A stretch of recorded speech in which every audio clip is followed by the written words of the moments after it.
أنفسنا ومن سيئات أعمالنا من يهده الله فلا مضل له ومن يضلل فلا هادي له أشهد أن لا إله إلا الله وحده لا شريك له وأشهد أن محمدا عبده ورسوله اللهم صل على سيدنا محمد وعلى آل سيدنا محمد كما صليت على سيدنا إبراهيم وعلى آل سيدنا إبراهيم وبارك على سيدنا محمد وعلى آل محمد كما باركت على سيدنا إبراهيم وعلى آل سيدنا إبراهيم في العالمين إنك حميد مجيد. قال الله تعالى في كتابه الكريم أعوذ بالله من الشيطان الرجيم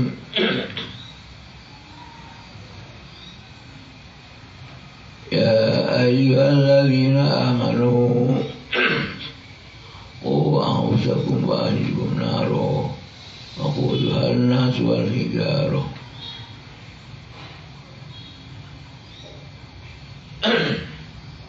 الآية. وقال أيضا يا أيها الذين آمنوا اتقوا الله وقولوا قولا سديدا يصلح لكم أعمالكم ويغفر لكم ذنوبكم ومن يطع الله ورسوله فقد فاز فوزا عظيما. وقال رسول الله صلى الله عليه وسلم من أحيا سنتي فقد أحبني فمن أحبني كان معي في الجنة.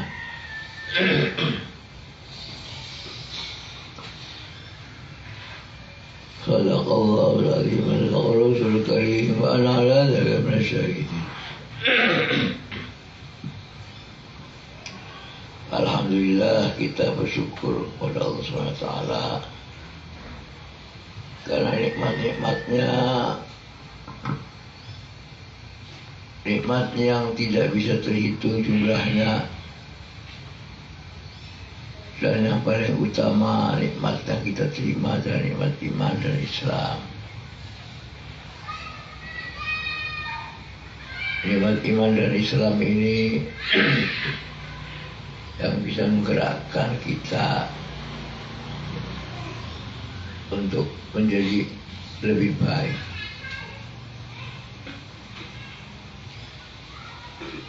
Islam ini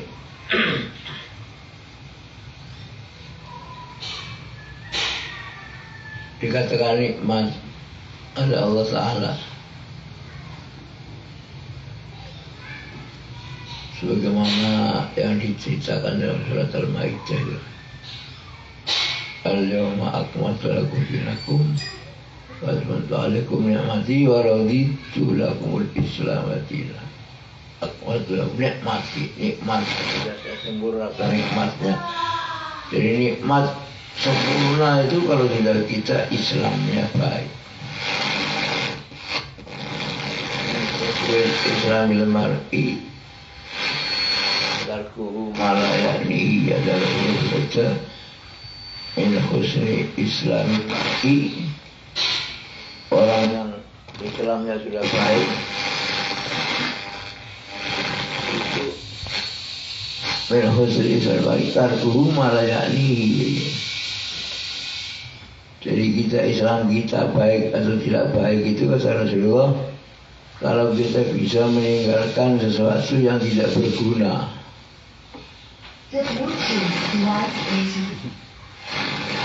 Jadi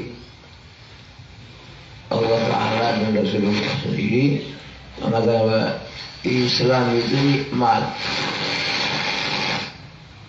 nikmat yang sangat besar sekali. Subhanallah, alhamdulillah, dengan nikmat Islam ini kemudian kita bisa masturah, kita bisa beribadah dengan baik, bermuamalah dengan baik, bermuasyarah dengan baik. dan berakhlak dengan baik. Apalagi kalau kita melihat ayat hadis tadi, bin husni islamil mar'i tarkuhu ma la yakni. Jadi kalau kita itu Islamnya ingin menjadi baik, ya kita harus berusaha bagaimana agar kita tidak mengerjakan sesuatu yang tidak berguna, apalagi madharat. Tidak berguna saja itu tidak usah dikerjakan. Banyak sekali kita yang perlu diperhatikan ketika kita sudah selesai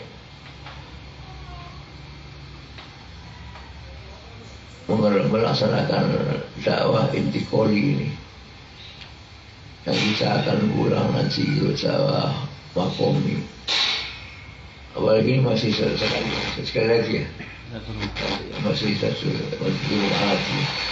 Iya, mudah-mudahan nanti bisa bisa menambahkan beberapa ilmu yang belum kita peroleh.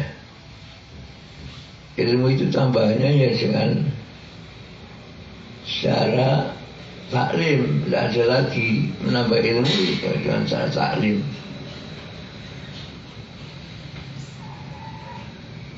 Rasulullah bersabda yang sangat mengerikan,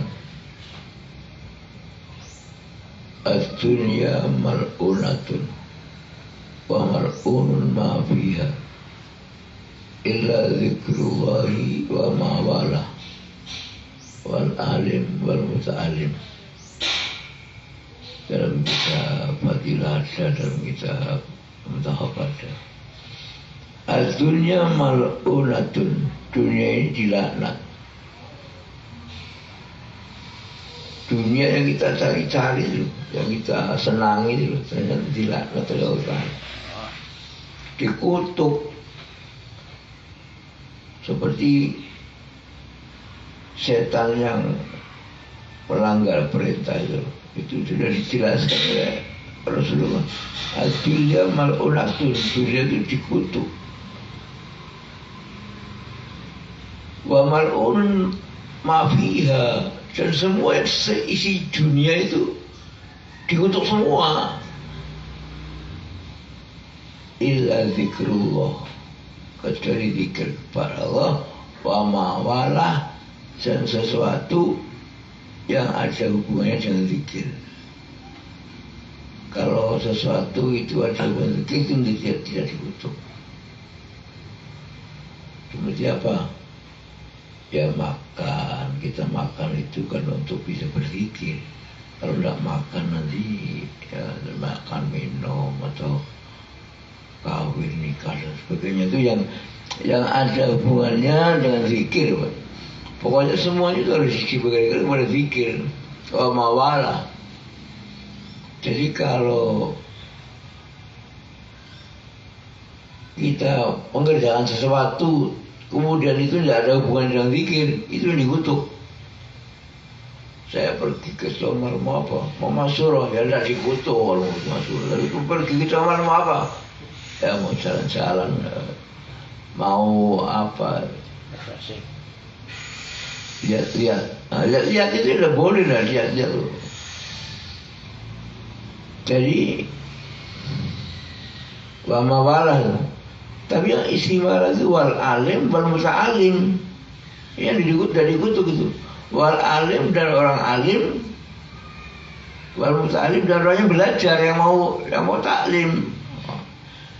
Jadi kita bisa lolos dari kutukan itu, masuk ke sini saja. Kalau nggak dari alim, ya jadi alim, jadi muta'alim saja. Kita semana-mana ngaku saja kita orang bodoh, kita ingin belajar kemana-mana. Itu aja paling gampang muslim muta'alim. Kalau jadi alim kan angel ada mondok atau macam. Jadi muta'alim saja paling gampang. Nah kalau kita menyadari kita jadi muta'alim, ya kita akan menambah terus ilmu kita.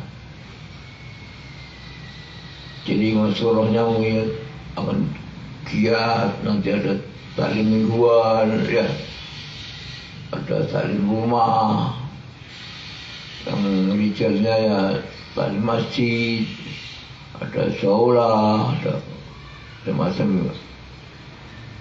Kalau kita merasa kita itu muta'alim, orangnya orang bodoh, orang yang ingin terus bertambah ilmunya.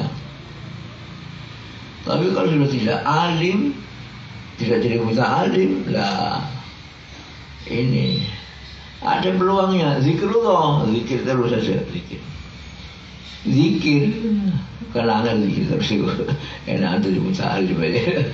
Zikir sudah tidak angel, tapi prakteknya angel. Zikir itu kan mestinya gampang, Allah juga zikir, subhanallah zikir.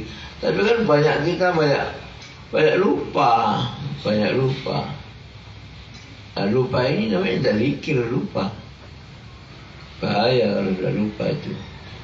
Wa may ya'shu an dzikrir rahmani nuqayyid lahu syaitanan fa huwa lahu qarin. Orang yang lupa dari zikir itu nuqayyid lahu syaitanan. Al-Quran mengatakan dia akan digandengkan dengan setan. Orang tidak zikir itu terus dikasih kawan setan. Allah Ta'ala dikasih kawan setan. Nuqayyid syaitan fa huwa lahu qarin, dia akan berkawan terus sama setan. Jadi itu seperti zikir pagi petang itu zikir, sholatnya zikir, ngaji Qurannya zikir. Nah itu agar kita tidak mal'unatun, kita tidak mal'unun, kita tidak dilaknat oleh Allah Ta'ala. Jadi kemana-mana kita zikir, berusaha. Dan di dalam jamaah tabligh ini zikir itu dikasih panduan sama masyayikh kita tuh. Kita lihat mobil bagus, ya terus pada Allahumma inni a'udzubika min fitnatid dunia. Kan jadi nggak ingin mobil bagus, ya mobil sendiri saya boleh apa adanya aja. Kalau kita melihat sesuatu yang seperti musik itu dengarannya, kita doanya apa? Allahumma inni a'udzubika min fitnatil dajjal. Jadi nggak jadi dengarkan musik. Kalau laki-laki lihat perempuan cantik nggak pakai jilbab, nggak pakai, iya suruh doa apa? Allahumma inni a'udzubika min fitnatin nisa. Jadi kita tuh dikasih oleh Rasulullah tuh dikasih alat-alat zikir. Itu cuma alat zikir. Kita mau keluar rumah membaca apa? Bismillahirrahmanirrahim. Allah la haula wala quwwata illa billah. Terus ditata niatnya baik. Kalau masuk rumah ada zikirnya lagi, membaca salam, terus membaca surat Ikhlas sama sholawat, ben rezeki akeh. Jadi kita itu kenapa Rasulullah mengatakan kalau tidak zikir dilaknat? Soalnya nanti memang kena laknat tuh. Coba kita lihat mobil baru saja, terus tidak zikir, kan pikirannya kapan aku bisa tuku mobil lagi? Terus lanjut duit, akhirnya kredit ya, barang kredit, akhirnya kacau lah, ekonomi kacau lah. Itu namanya dilaknat itu, gara-gara apa? Gara-gara tidak zikir. Masalah kita naik, berjalan naik baca Allahu Akbar, kalau turun baca Subhanallah, zikir gitu. Jadi zikir di jamaah tabligh itu zikir itu paling penting. Kalau jalannya rata membaca alhamdulillah, kalau belok-belok membaca alhamdulillah, kalau jalannya rusak membaca astagfirullah. Jadi zikir terus, pokoknya di jalan tadi zikir terus. Tapi tadi sudah 2 masalah sama, mau masuk WC juga zikir lagi. doanya masak juga kan, masak sambil doa terus, zikir terus ya di Masya Allah. Jadi itu begitu tuh, itu menjaga agar kita tidak dilaknat oleh Allah. Itu dampaknya kalau orang tidak membaca doa itu, mau masuk WC diam saja, tangan malah kakinya ke kanan masuk WC, macam ke kiri ke WC ya. Ini ada cerita di Kalimantan itu ada Dokter Sobron. Dokter Sobron itu dokter pertama hadis di Indonesia. Suatu ketika Dokter Sobron ini masuk masjid, kaki kiri ada di situ anak kecil sedang duduk di pintu itu. Tahu ada orang masuk kaki kiri itu ditepak kakinya, Pak. Masuk masjid kok kaki kiri, kaki kanan. Loh, kata siapa kamu? Kok ngerti? Itu orang jenggot itu. pas ada orang kurdi itu kata orang jenggot itu mengatakan masuk masjid. Masya Allah, jadi Dokter Sobron itu terus si dokter hadis, Pak. Dokter hadis pertama di Indonesia tuh. Kok saya nggak ngamalkan hadis ya?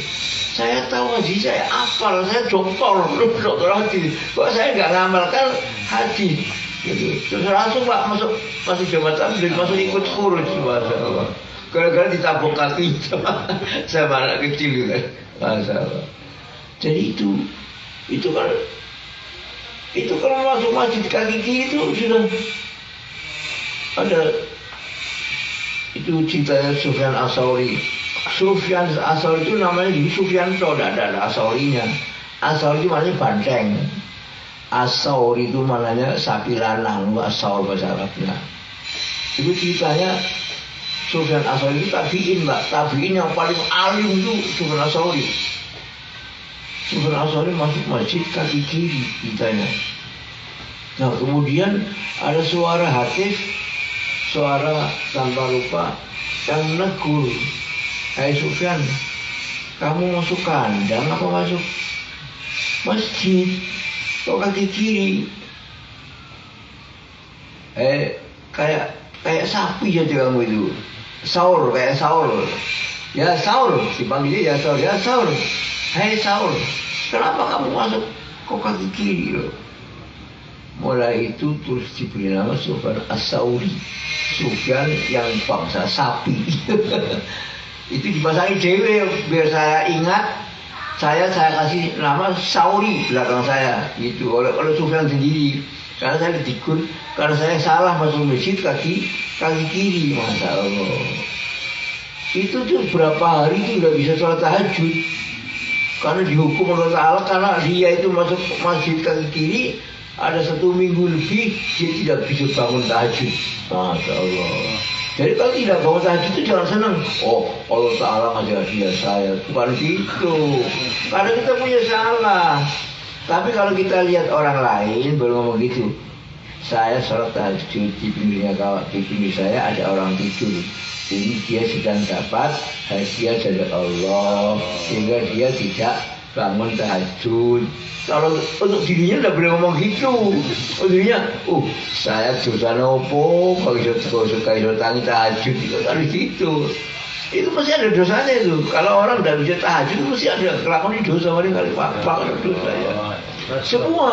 Semua kalau biasanya ngaji Quran, kok nggak ngaji, itu bukan paling kelakuan dosa itu. Iya, tapi itu hukuman dari Allah. Hukuman dari Allah aja dong. Oh, kalau sakit itu kan bukan hanya sakit toh, tidak bisa jamaah ke masjid itu juga hukuman. Ibu-ibu tidak bisa taklim itu hukuman. Hukuman dari Allah. Mungkin habis maksiat apa ini ibu-ibu ini? Itu. Jadi kita memandang nikmat dan ukubah, nikmat dan siksa itu jangan dari segi yang menyakiti fisik saja. Maka tadi Islam itu nikmat, jamaah itu nikmat, tahajud itu nikmat. Ini tahajud, ini gak tahajud, berarti kan tidak dapat nikmat, kan berarti kan sebaliknya dapat siksa namanya. Jadi Allah Ta'ala tidak mau dihadapi orang yang jelek itu. Jadi tidak dibangunkan karena Allah kau usah ngadep aku. Gitu ada bisa begitu anunya. Jadi kita harus bisa meneliti badan kita sendiri. Kalau pas kita sedang tidak semangat beribadah, berarti kita banyak dosa. Berarti itu namanya imannya menurun. Kenapa yang menurun? Yang ngelakoni dosa itu iman menurun. Kalau ngelakoni nggak ngelakoni dosa kan iman nggak menurun. Akhirnya semangat apa saja, ngaji Quran semangat, sholat sunnah semangat, sholat jamaah semangat, tahajud semangat. Itu namanya imannya tidak menurun, imannya sedang meningkat gitu. Dan namanya sedang dapat nikmat. Kalau tidak lah sedang dapat siksa itu. Jadi siksanya Allah Ta'ala kan maksudnya biar kita itu sadar bahwa saya tobat akhirnya tobat. Makanya ada sholat tobat, ada sholat sunnah tobat agar kita itu bisa memperbaiki diri sendiri terus. Kenapa saya tidak keluar 3 hari? Ya mulut dosanya akeh. Caru, ini saya sibuk apa? Itu namanya dosa-dosa itu yang menyebabkan kita itu Allah Ta'ala nggak mau. Nggak usah melo-melo urusan agama, itu kita dosanya banyak. Makanya banyak sifat. Nah, jadi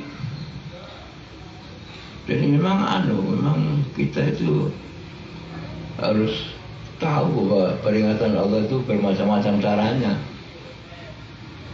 Contohnya lagi ada 2 orang dokter dari Amerika. 2 dokter Amerika ini masuk Islam ceritanya. Masuk Islam terus sudah khurut gitu, ikut sama tabligh khurut sudah 2 tahun di India Masturah 2 bulan suami istri. Kan dia doktor, dia ke Universitas Aligarh, Universitas Islam Aligarh New Delhi. Dia silaturahmi ke sana ke dosen-dosen Muslim kan, Universitas Islam kan. Sampai di sana itu diadakan diskusi. Rektornya kan senang, kumpul dosen-dosen kami ada tamu dari Amerika masuk Islam, orang Islam baru. Tapi tak jarang nih itu tak jarang serapet matanya gak ketok. Sampai diskusi terus cerita. Ada dekan di Universitas Aligarh itu orang dekan perempuan, ya menyampaikan pendapatnya. Islam ini bagus, Islam ini. Saya juga orang Islam, ini Universitas Islam. Tapi sulit dikerjakan, diamalkan sulit. Bagus tapi sulit diamalkan aja. Loh, akhirnya dijawab sama ini yang baru masuk Islam ini yang sadar loh. Lah, saya baru masuk Islam itu sudah sadar loh. Kata saya malah enak, tidak sulit saya mengerjakan. Nah sekarang apa rahasianya? Rahasianya kenapa orang Islam sama-sama Islamnya, sama-sama tahu hukumnya, tapi yang satu gampang mengerjakan, yang satu sulit. Itu ada sebabnya, kata si ini dokter dari Amerika ini. Itu ketika menerima ilmu gitu loh. Itu tidak sesuai dengan ajaran Rasulullah. Jadi orang mau menerima ilmu harus wudu, duduknya duduk iftiros, terus dekat-dekat sama guru. Adab-adab lah, adab-adabnya itu dipakai semua. Kalau menerima ilmu dengan adab-adab, makanya kalau taklim dibaca adab-adabnya itu, adab-adab taklim dibaca tuh. Itu sebab menentukan nanti taklim ini kepada kelakuan kita. Kata dokter ini. Jadi kita itu akan mudah mengamalkan ilmu yang kita terima kalau kita itu pakai adab-adab. Ya kita kan lihat dokter sekarang banyak sekali sekolah pesantren banyak. Tapi kan angel ngelakoni mlebu sikile tangan mengisi duit angel. Lah sudah sulit. Apalagi masuk WC tangan kaki juga. Nggak peduli tuh kiri bukanan di semua belang-belang. Kalau kita hitung mau melangkah masuk ke rumah kakinya kaki kanan bukan kaki kiri. Tapi kalau yang tidak mengamalkan ini bukan embuh, tahu nih mau kaki kan embuh mau buka mau kiri kali. Itu karena ketika menerima ilmu tuh. Jadi kita tuh di Jabatan begitu universitas besar sekali ini. Orang-orang alim masuk ke Jamaah Tabligh ya jadi bodoh maneh. Ya. Artinya kita memang harus mengakui bodoh, kemudian harus adab itu loh. Yang penting adab itu. Jadi adab itu sangat tinggi sekali nilainya itu. Jangan sembarangan. Oh, apa? Ada dalilnya. Ya Allah, dalilnya adalah A'udzubillahi minasyaitonir ya ayyuhalladzina amanu la tarfa'u aswatakum fawqa sawtin nabiyyi wa la tajulu fil qawli jahibatul badin antah pada a'malukum wa antum la tashkurun. Wahai orang yang beriman, kamu sudah beradab di hadapan Rasulullah. Kalau di muka Rasulullah, kamu jangan suaramu lebih tinggi daripada suara Rasulullah. Kalau kamu tidak pakai adab di muka Rasulullah, suaranya lebih tinggi dari suara Rasulullah, antah batu akmalukum, akan hilang semua pahala amalmu. Hilang. Wis haji ping 4, wis umur ping 10, wis puasa tiap bulan Ramadan, wis Jumatan tiap Jumat. Itu hilang kabeh pahalanya. Gara-gara tidak beradab.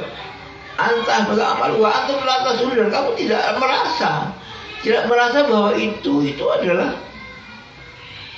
menghilangkan pahala. Bukan angel. Nah, sekarang kita itu sudah didengarkan hadis Rasulullah ini. Mengangkat suara saja itu lebih tinggi aja sudah menghilangkan pahala. Apalagi sudah diberitahu ini Rasulullah perintah ini, perintahnya malah dilanggar. Apa gak lu kurang ajar ini? Kurang ajar kakak asik kan? Jangan bodoh kurang ajar orang ajar. Jadi kita tuh masya Allah, kita tuh banyak sekali. Kita jangan bangga dengan amal-amal kita. Jangan bisa terhapus gara-gara kita tidak mengamalkan adab itu. Adab itu masuk Rasulullah semua. Masuk WC, adab ini itu Rasulullah semua tidak ada. Nah kalau sudah ngerti Rasulullah kalau kita tidak ikut, makanya itu kita disuruh full sunnah. Sunnah itu harus pakaiannya sunnah, ininya sunnah itu menjaga kita sendiri, menjaga agar kita itu tidak hapus pahalanya. Sebab kalau kita tidak menggunakan sunnah, kita berarti kita melanggar. Kita tidak tata krama, tidak. Coba kalau sampai. Jadi adab itu ya dengan kewajiban itu tinggi adab. Contohnya ya, sampean nyuruh anak sampean kena jebukno buku, terus anaknya jebuk buku, barang ngekekno nang sampean diuncalno pagi pak loh. Kita pancen melaksanakan perintah, ngambil buku, barang diuncalno ngono. Kan mestinya kan nggak apa-apa, yang penting kan melaksanakan perintah. Tapi kan nggak beradab terus kan diselentik sampean. Kok ngono carane? Buku kok dikompres kok diuncalno begini lho. Iku adab. Mana sono mana? Sampean nambah bupati, buat dia. Dadakno melewat sendelo, melangkah lewat sendelo. Wah, ya dipentung kalau satpam. Kalau tidak pakai adab tadi, lah permisi lah apa masuk selolong nang omah kak ketuk-ketuk pintu, kak salam gak apa, langsung lolong langsung pintu cari Pak Bupatinya mas. Oh ya dipendung sama satpam. Jadi itu loh. Jadi hadiah yang harganya mahal pun tidak akan diterima Pak Bupati, mesti dipukul sama satpamnya. Itu loh. Itu gambarnya begitu. Gambarnya kalau kita tidak pakai adab, gambarnya begitu. Kelihatannya kita taklim kelihatannya, tapi nggak pakai adab. Ya kok sing dua ilmu loh. Kalau salah dua ilmu, apa dikai lah. Biar ilmu ngono akan adab. Itu masalah. Jadi yang namanya adab itu sampai Allah Taala menunjukkan dalam satu ayat tadi bahwa sampai antah batal amalukum wa amalah turun. Contoh yang paling gampang itu sholat ya. Sholat kalau tidak khusyuk itu namanya tidak pakai adab itu. Coba sampean ngadep bupati, terus sampean nggak khusyuk, nggak fokus, nang ngarepe bupati, pikirannya mbuh nang dino. Bar dijak ngomong karo bupati kan nggak nyambung. Kok pikirannya nang pasar, pikirannya jadi bupati kono ini kecil lapo. Terus plongo. Oh ya dicutuk bisa lah. Karena apa saja kita menghadap Allah. Kok kita pikirannya ngalor gitu. Lah jadi Gusti Allah kan, loh, apa perlu ngajep aku telepon lho. Kok ngajep kok ngene. Plongo lho. Iki lho, adab lebih tinggi daripada penilaiannya adab lebih tinggi daripada pekerjaan itu sendiri. Padahal kan sholat kan kewajiban yang harus kita laksanakan. Tapi kalau nggak pakai adab sholat itu, akhirnya makanya nggak dilamatisan. Nanti ada yang pulang membawa separuh ya, 1/4, 10, ada 1/10, ada 1/5. Karena ingatnya kepada Allah itu segitu. Jadi hilang pahala sing memiliki dihilangi. Masya Allah. Ya kita harus belajar terus jadi kita keluar lagi karena biar bisa. Bagaimana kita sholat khusyuk dan khudu, bagaimana kita bisa yakin kepada la ilaha illallah, bisa ilmu ma'adzikir, bisa itulah 6 sifat itu pokoknya. 6 sifat itu harus bisa menjadi sifat kita. Bisa itu. Jadi tujuannya itu sampai kita bisa ikramul muslimin. Coba kaum muslimin itu cerita di dalam ayat itu sahabat itu. Jadi ada sahabat masak itu loh kepala kambing, ya kan diberikan kepada tetangganya. Dia pikir ini saya mungkin tetangga sebelah sana lebih butuh kepala kambing ini, dikasihkan tetangganya sana. Ya gue dari sana juga ngomong, mungkin tetangga saya sebelah sana dikasihkan lagi sampai akhirnya muter supaya yang membeli. Tapi kata yang masak lagi, ini kepala kambing saya tadi masak kok sampai sini lagi. Itu sahabat ikramul muslimin tapi begitu. Masa yang mau meninggal itu ya ada ikramul musliminnya. Sahabat sudah mau meninggal, mau dikasih air, tahu-tahu sebelahnya itu ada orang minta air, kasihkan sana saja, kasihkan sana. Sebelahnya minta air lagi, kasihkan sana. Muter-muter, akhirnya meninggal semua orang, sekian banyaknya. Ini airnya utuh loh, ini sudah mati semua. Orang habis berperang sudah meledak semua. Kalau kita kan minum dulu, nanti separuh untuk dia. Sahabat itu kasihkan tangan. Itu dua, itu sahabat itu begitu. Jadi wa yusiruna ala anfusihim walau kana bihim khasasah. Itu dapat puji dari Allah Taala itu. Ayat itu tuh memuji sahabat itu, kelakuan sahabat itu wa yusiruna ala anfusihim, dan mereka mendahulukan orang lain daripada dirinya sendiri. Walau kana bihim khasasah, walaupun dia sendiri menderita. Itu wajibnya sahabatku. Makanya suatu generasi yang paling hebat itu generasi sahabat itu. Sebab itu tidak begitu, tidak satu orang, hampir semuanya yang kelakuannya begitu tuh. Nah ini kan diharapkan oleh moralnya kan ahbab semuanya begitu gitu. Ahbab begitu semua, jangan setengah-setengah ya. Kita ya kalau sering-sering dengan ceritanya kan mungkin akan ingat oh iya kalau kita diserobot jadi kita sama adiknya apa kakaknya apa tetangganya ya biarkan daripada saya sedekah ya saya bentuk ikhlas. Kalau diserobot kan nggak ikhlas apa dapat pahala. jadi kita nggak tengkar kan dengan itu udah baik. Jadi kalau dan itu memang terus lagi ikhlas. Kita berusaha ikhlas mencari ridho Allah dulu, mencari ridho Allah. Ilahi anta maksudi wa ridho kama tubi. Ridhomu yang aku cari. Itu kalau akan bekerja apa-apa itu diluruskan. Caranya tadi ada dua tadi ilahi anta maksudi wa ridho kama tubi. Banyak ridhomu yang aku cari. Nah itu akhirnya nanti bisa lurus. Nanti tengah-tengah mengerjakan kita koreksi lagi niatnya. Habis mengerjakan kita dikoreksi lagi niatnya gitu. Jadi sebab Allah Ta'ala tidak akan menerima kalau kita tidak ikhlas. Jadi semuanya harus karena Allah Subhanahu Wa Taala. Nah, di mana kita belajar seperti itu? Ya ketika kita keluar, ya, ketika kita merasakan sifat yang keenam itu. Di sifat yang keenam itu kita belajar ini semua. Belajar sholat khusyuk di sifat. Kalau kita nggak keluar, lali mana? Lali mana? Sudah 3 bulan kok nggak masuk, masih lupa lagi. Apalagi ada acara suami, lupa lagi. Umur rewel lagi. Karena sudah lama tidak keluar dari. Coba tiap 3 bulan keluar, 3 bulan keluar 10 hari, kan harmonis keluarga itu ya.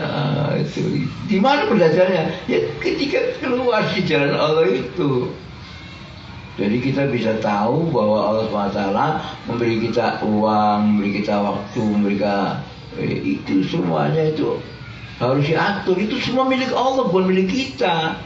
Kalau itu semua milik sadar itu milik Allah, ya harus digunakan sesuai dengan perintah Allah itu. Dan perintah ini ajaib perintah. Kalau orang sadar bahwa perintah itu membawa kesaktian, kami tak ceritanya Pak Harto. Pak Harto itu berpuasa 30 tahun. Itu karena apa? Karena super semar, surat perintah 11 Maret. Surat perintah loh. Nah kita di perintah Allah kan lebih hebat lagi kita. Di perintah Allah, perintah suruh sholat. Itu senang perintah ini, perintah Allah ini. Gitu. Nabi Musa kan punya tongkat. Tongkat itu bisa jadi ular. Tapi tidak sombong Nabi Musa. Kenapa? Karena kan nunggu perintah. Kalau nggak diperintah tongkat ditiba, tetap tongkat. Jadi bisanya tongkat itu menjadi sakti itu karena diperintah Allah. Makanya kalau kita diperintah Allah itu harus bangga. Kayak Nabi Musa punya tongkat diperintah, pukulkan itu ke mana laut, pukul laut terus lautnya menjadi jalan raya, jalan tol. Nah, kenapa? Karena perintah Allah. Jadi kalau perintah-perintah ini jangan uji perintah selesai butuh air subuh gak jamaah, gak bangga dengan perintah. Kita harus bangga dengan perintah. Yang sunah-sunah saja kita harus bangga, apalagi yang wajib-wajib itu. Makanya kalau dikatakan nanti tidak ada siksa kubur, ya memang kayak orang Nabi Musa suruh mukul tongkatnya ke laut terus jadi jalan tol, kan sama saja kalau kita sholatnya baik ya tidak ada sisa kubur, ya sisa kuburnya nyingkir tuh bisa di jalan tol, sisa tidak hilang, tidak ada. Mau ke surga ya ke siratnya cepat siratnya. Kenapa? Nah sudah ada perintah Allah, sudah ada perintah. Ini orang jarang bangga dengan perintah. Kita harus bangga dengan perintah tuh, bangga. Kayak bangganya Pak Harto pada surat Superman. Pak Harto bangga sekali. Saya punya surat perintah 11 Maret.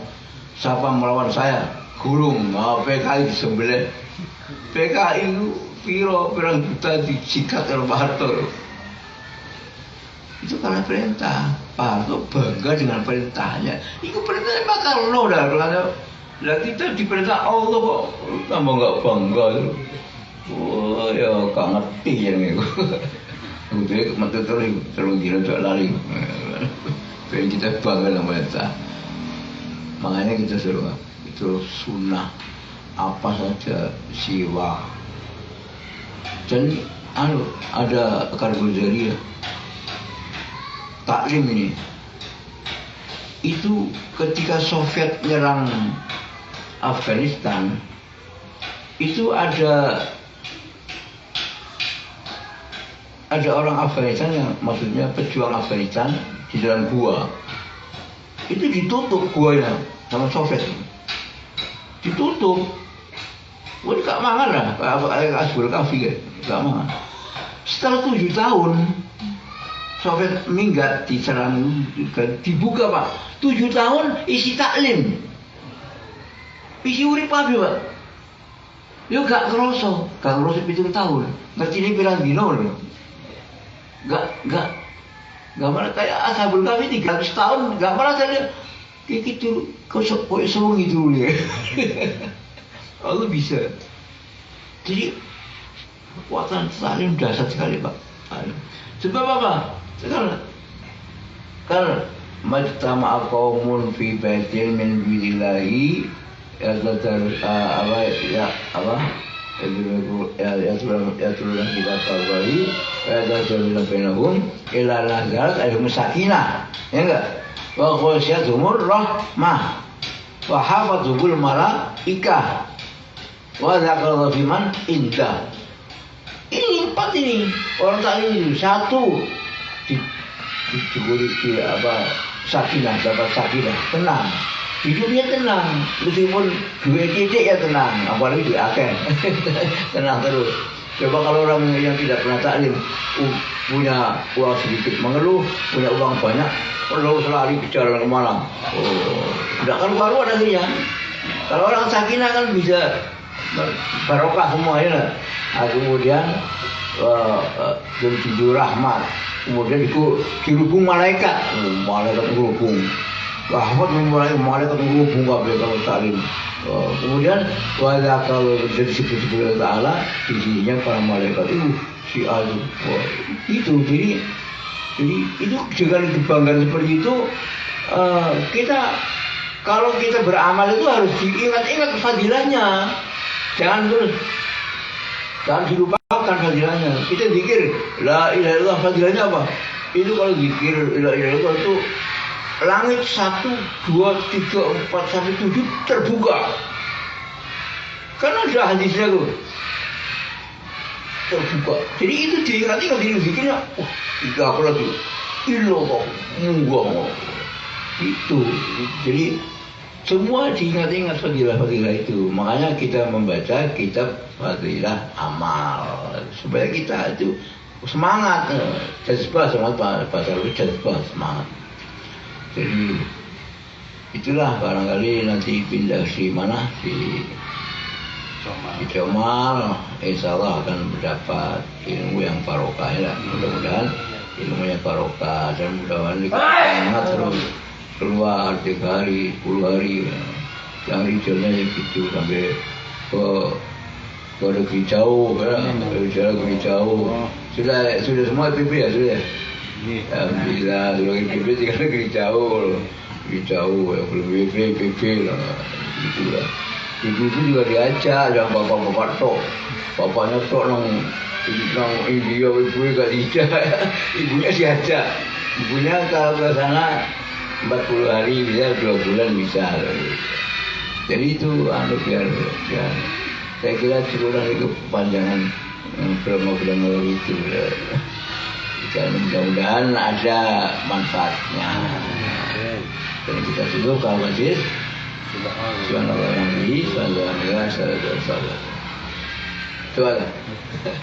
Bismillahirrahmanirrahim. Alhamdulillah min hamdan wa fina wa mazidah. Ya Rabbana lakal hamdu kama yanbaghi li jalali sultanik.